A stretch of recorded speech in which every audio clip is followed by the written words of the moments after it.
Today I'm here with Sunny from the M-Tech YouTube channel, and we're going to be talking about 5 things every new car enthusiast should know, and maybe a few extra bonus things in there as well. We're just going to be kind of putting together our knowledge, what we've learned from our mistakes with our project cars that have probably cost us way too much money over the years, and telling you guys what we've learned, and hopefully you can avoid some of the same errors and save yourself some money, some heartache, and get yourself into the nicest enthusiast vehicle for maybe the least amount of money. Ideally. Ideally, yeah. That may not actually happen, but that's right. You know, we can only help so much. That's exactly right. You have free will at the end of the day. Free will. All right, so this is Sunny's 1998 BMW M3. It's an E36. We've done the view videos of this on the channel. Yes. Right? And this is my 2001 Honda S2000, the AP1. This S2000 we bought for 12 grand. What'd you pay for this? I bought this for $6,000. However, $6,000 is not accurately representative as to what this car actually cost. Same here. I have about 23, 24 into this S2000. I'm like 30 and lost count. Okay, all right, well, there we go. So, yeah. All right, so what's the first thing? Yeah, so first thing, and I think these cars are a great example of this, is don't overextend yourself to buy a car. Overextending yourself to buy a car is really the biggest mistake that people make. You either pay way too much money for the car, or you leave no money left over, or you try to punch way too above your class and then you buy sort of a rattier example of a nicer car. So this is a thing you see a lot in the car hobby. I made this mistake. I've bought cars with all my money in the world, and then you get it and you realize, oh, well, I have to insure it. Oh, well, the car needs tires. Oh, well, it needs wiper blades and all this stuff. And basically any car you ever buy, you're gonna have to put some money into it.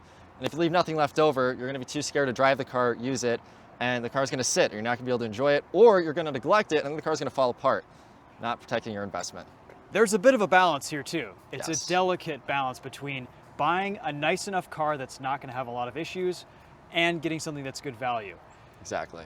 I, for example, could have bought a slightly nicer Honda S2000 that wouldn't have cost me so much money to fix up and repair and make drive like it does now. However, in hindsight, that probably would have been a better idea. It always is the better idea. It always is the There's a better sweet idea. spot. You don't want to buy one that's so nice, you're gonna hit a depreciation of miles and, you know, rock chips and things, but you also want to buy one that's nice enough where you don't have to put a small fortune into it to get it sorted. That's right, yes. So try to buy the nicest car in your budget. Yeah, you want to buy the nicest example, and you want to make sure that your expectations are realistic and that you're not punching too far above what you can handle at any given moment.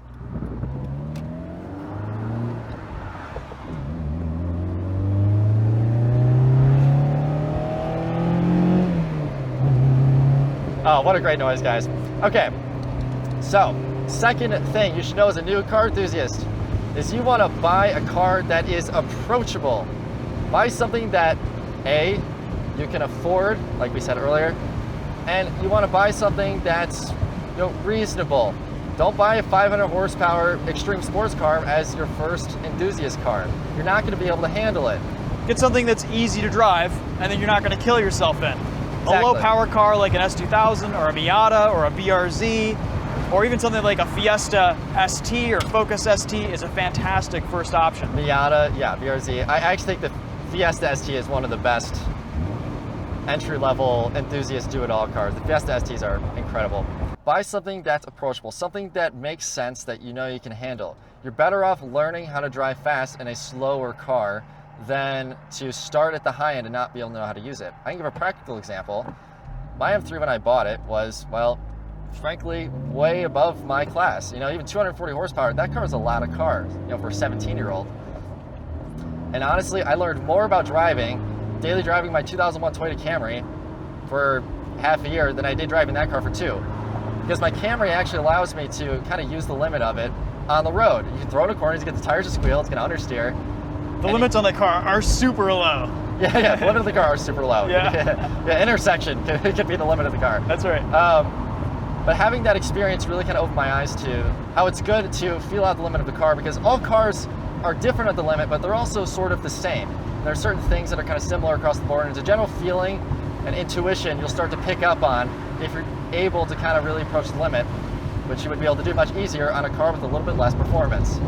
Which also goes into maybe find some driving environments to push the limits of your car. Like I started when I first got my license, I started with autocross in a 1991 Mazda Miata. And it had tons of body roll, it had low grip all season tires, and it was the perfect learning tool to kind of figure out, oh, here's what coming in too hot to a corner feels like, here's what snap oversteer feels like, here's what threshold braking feels like if I'm ever in an emergency.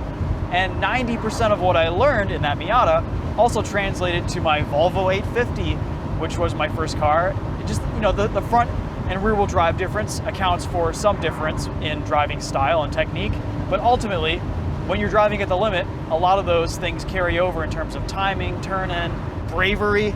Bravery, yeah. I think, yeah, it's a general feel and intuition you kind of just get when you do it, and it makes sense. And also reservation. You know, driving fast, driving in an enthusiastic way is just as much about holding back as it is pushing your own limits. Exactly, and when you have a car that's more approachable and easier to sort of pick up, it makes it a lot easier for you to do that and kind of learn.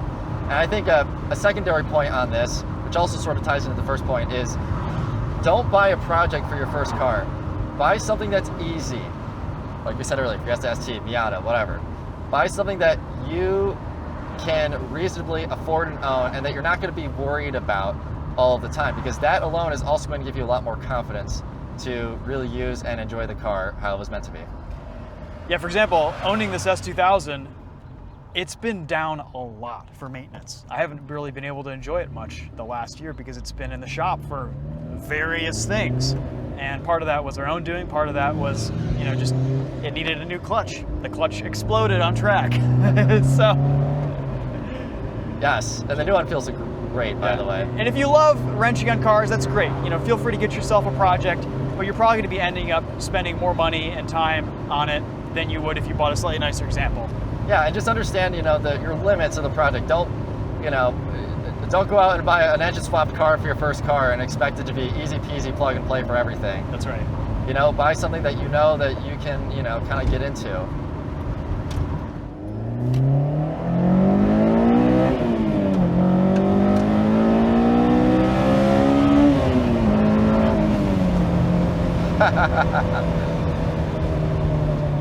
VTEC is great. VTEC is great. VTEC's a great experience for your first car as well. It is. Love me a good Honda Civic Si or an S2000 or something like. Yeah, so leading into now our sort of third thing that we think you should know as new and car enthusiasts is learn how to properly take care of your car. Okay. Preventative maintenance is super important, especially with older vehicles, especially with German vehicles, which we're about to drive here next. Yes. Preventative maintenance is a big thing. You want to fix things before they break, because if you do that, they won't leave you stranded, which is usually what ends up happening. And a lot of manufacturers will set out the service intervals of every part on the car. They'll tell you how to take care of the car. So you have to listen to that. This is a big issue with European cars, especially. Every part on those cars has an expected life, even down to like every little one-time use nut and bolt. They'll tell you the life of every part. And if you don't follow it, they break. That's why you see lots of aging European sports cars stuck on the side of the road.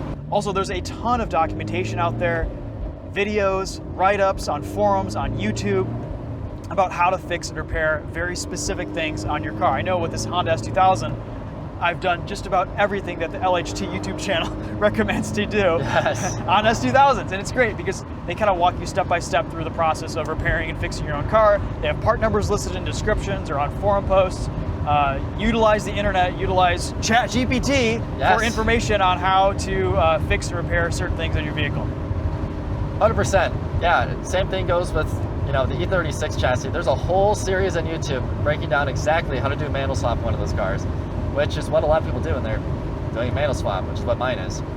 Valve adjustments, oil changes, I mean, all of it. From simple 2-hour jobs to, you know, full-on engine swaps and gearbox swaps. Yeah, I did a head gasket. Yeah. I follow a YouTube series and write-ups on the internet. That's right. I don't know how to do head gasket. I'm not trained, but you know what? We did it and it works. Back in the day, we used to use shop manuals or Haynes repair manuals, and now we have YouTube and forums, and they've proven to be invaluable sources. 100%, I agree. And honestly, even taking care of your car, just down to things like washing the car. You know, don't curb your wheels. You know, protect your investment.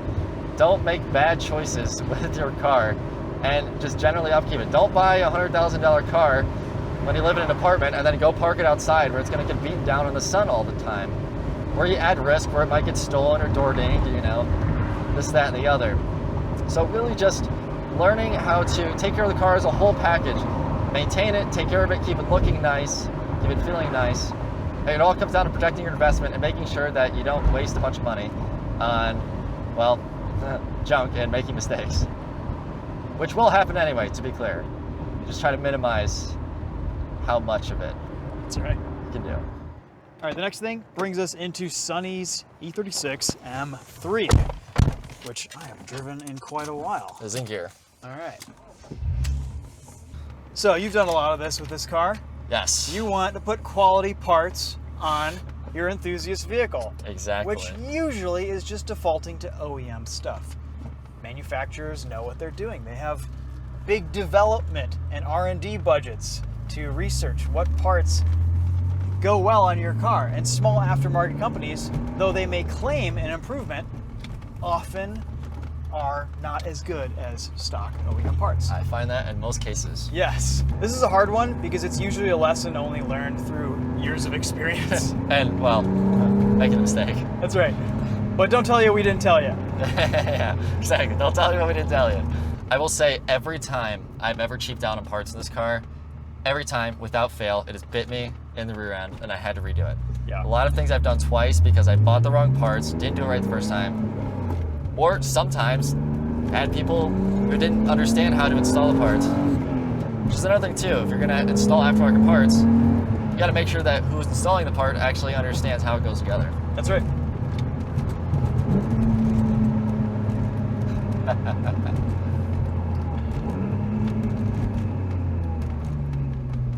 M3 feels good. Yeah, and on this car I've put a lot of aftermarket parts on it, and there's a way you can do it. And you know, there are a lot of parts that are upgrades, but I don't like the word upgrade. I think it's fundamentally a mindset that's not correct. You need to look at modifications as changes to the car, not upgrades. Now sometimes you get reliability mods, which you could consider an upgrade. Yes. For example, on my Honda S2000, there's a Billman timing chain tensioner, which is an improvement, and it's been a proven improvement over years and years of use by S2000 owners, Right. Over the OEM timing chain tensioner. So something to consider there if you're an S2000 owner. But there's a lot of cases like that in various, enthusiast circles where, okay, here's something that works that a lot of people do because it's an improvement over the OEM design. Because sometimes the factory, they know it's best for the car, they do a lot of engineering, but those engineers also have a lot of limitations. And sometimes those limitations include things like cost, weight, materials. And, when it comes to factors like that, sometimes reliability is not top of the list, so there can be changes to be made that will actually improve the car. So basically we've just contradicted ourselves, but do your due diligence, do your research, and usually default to OEM parts. And there are lots of great websites like Turn Motorsport ECS Tuning, who sponsors me and this car, which carry a lifetime warranty on a lot of their parts and sell high quality aftermarket parts, and they can help you sort of figure out what makes sense. That's another thing too, a lot of the manufacturers of these parts are a great resource for finding information. Call them, call their phone line, ask them. I've sat on the phone with customer service reps for hours before, going through everything, little nitty gritty thing, because a lot of them, especially the aftermarket parts, are enthusiasts and they like the cars, they know what they made. And on the flip side, if they aren't willing to discuss the part that they built with you, probably a sign you shouldn't buy the part. Yeah.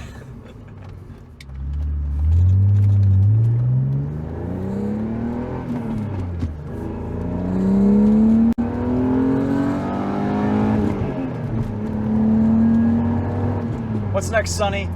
Next thing on the list, enjoy the journey. Enjoy what Chris just did. Enjoy the car hobby. Don't do anything too fast. Nothing happens immediately. It all comes in time. You don't need to be the biggest, the most knowledgeable, the fastest person on planet Earth. Be humble, be willing to learn, ask a million questions. Go to car shows, track days, autocrosses. Involve yourself in a bit of community. Find your friends, find your people. Find your people. People are everything in the car hobby. It's about who you know. If I'd showed Chris 5 water pumps for this car and asked him which one was the best, he'd have no idea. But if he showed me 10 S2000 clutches and said which one's the best, I wouldn't have the slightest clue. I'd probably pick the wrong one. That's why you got to use each other, use your resources, help each other out and share information, share knowledge. Yeah, I have a lot of friends who have owned S2000s, and some of them were helpful, some of them weren't in deciding what clutch to get. There are also like local gurus with each platform. Like for example in Plymouth, there's Jurgen's Auto, which he works on all the S2000s in the area. He's known for that. He's the guy. Don't be afraid to take your car to an expert. You don't have to do everything yourself. Yeah, sometimes it's better to know when to admit defeat than to get yourself into trouble. That's also right. a mistake that I've made on several occasions. When I was building this car, I had a sort of mentor, I'll call him, and he helped me pick out a lot of parts for this car and make sure I picked the right parts. Now, in my time of learning, I actually disagree with some of the decisions that I made because I kind of blindly followed his advice. It was generally good advice, but he had a different idea as to what this car was gonna be than I did. Now, of course, in time I've learned that it doesn't happen immediately. I had to build the car and understand, okay, this is what I liked, this is what I didn't like, and then, you figure it out. Yeah, you're gonna make lots of mistakes along the way, but that's okay. You learn from them. Exactly.